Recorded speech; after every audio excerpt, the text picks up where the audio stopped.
Hello, everyone. All you Facebook family members and friends, Julius Mercer here. As promised, I told you that periodically I will read some excerpts out of my newest book. It's titled A New Fire. It's a memoir by Julius Mercer, and it's about removing stigmas, right? I consider myself a builder of people, an educational empowerment, anti-bullying platform type of person, and but not only do I try to work that in my personal life, also I have to do things to keep me mentally, physically fit as best as I can, and mainly to do my best to practice the very same things that I'm delivering to individuals, um, so that way I don't go backwards to where I was. Um, Today I'd like to read you another excerpt out of my book. Um, this especially is a message for those who are struggling, because there are a lot of you out there who are not struggling, and you may know of people who struggle, but you personally do not experience mental health crisis.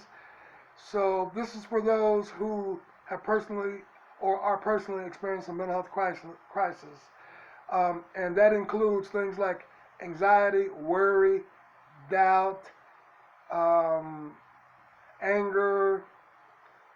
Um, these are like symptoms, actually, that if they continue for a long period of time, over and over and over, or a person is obsessed about them, which means constantly dominating in your mind, it could be something that you may want to try to talk to a health professional, or get an opinion about it at least. Okay.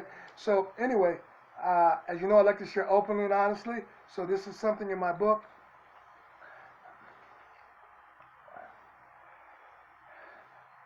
I learned later that sadness and depression are two different things.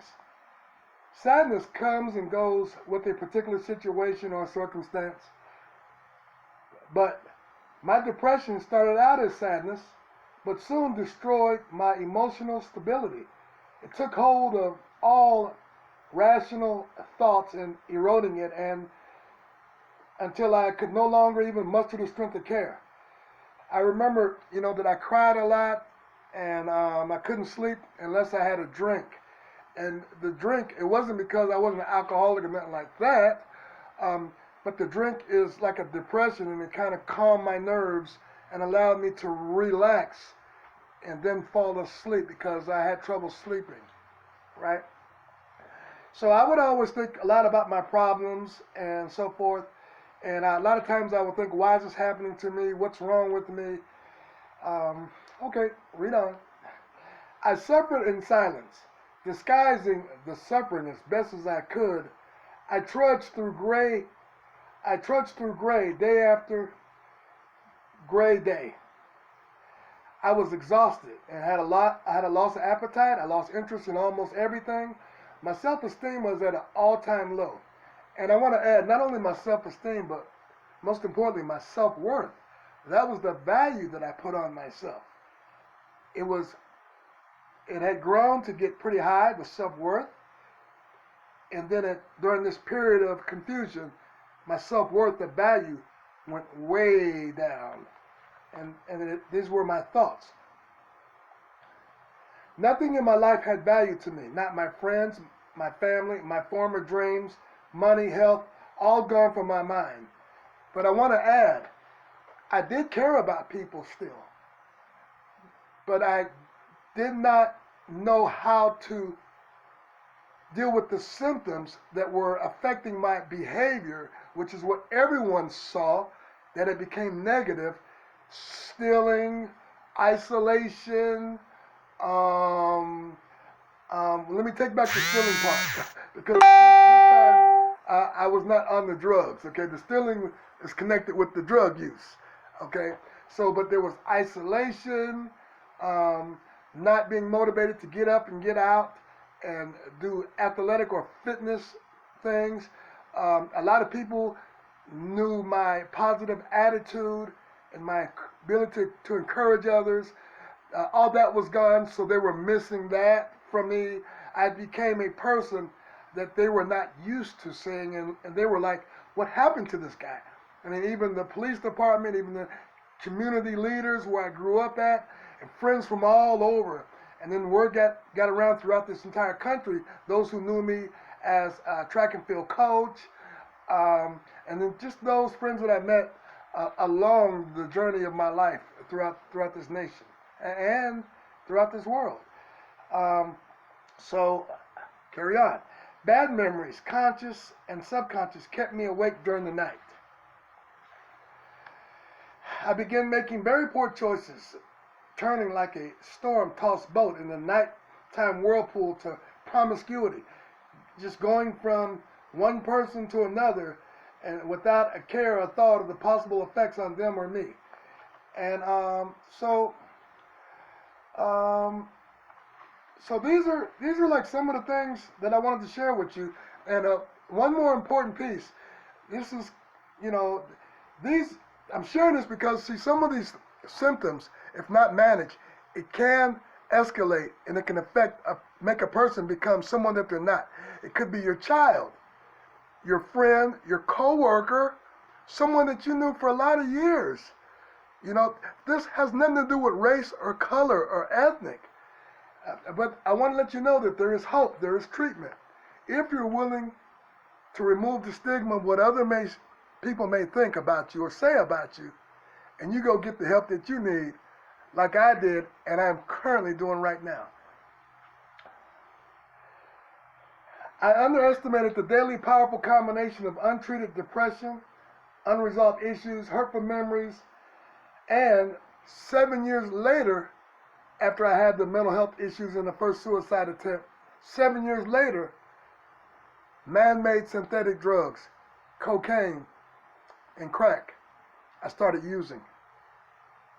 When I started using, some people use, they say, to medicate. I started using because I was at a point where I didn't care no more about life. I felt like, why are these things happening to me? Death of a close family member, divorce. Why are these things happening? Things in the world, what's going on in our nation, the violence, shootings, corruption, crime, all this stuff was plaguing me. And it just overwhelmed me into a state of thinking that,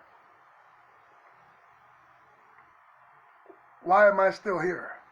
Now again, I was not in my right mind, but this is what can happen to people, and it happened to me when I allowed the symptoms to escalate out of control. This doesn't mean it's going to happen to everyone or anyone, but I just want you to know that these things can happen. Okay, and here's another piece, the last piece I want to leave you with just for today. I was hearing voices and sounds that were not verbalized. I was running from emergency vehicles. Paranoia had me believing that the police, my family, and friends were all a part of an assassination team, and that I must kill them before they all kill me. Oh, wow. I'd like to add that on a personal level, I became spiritually bankrupt. I'm not talking about religion or anything like that, but I became spiritually bankrupt.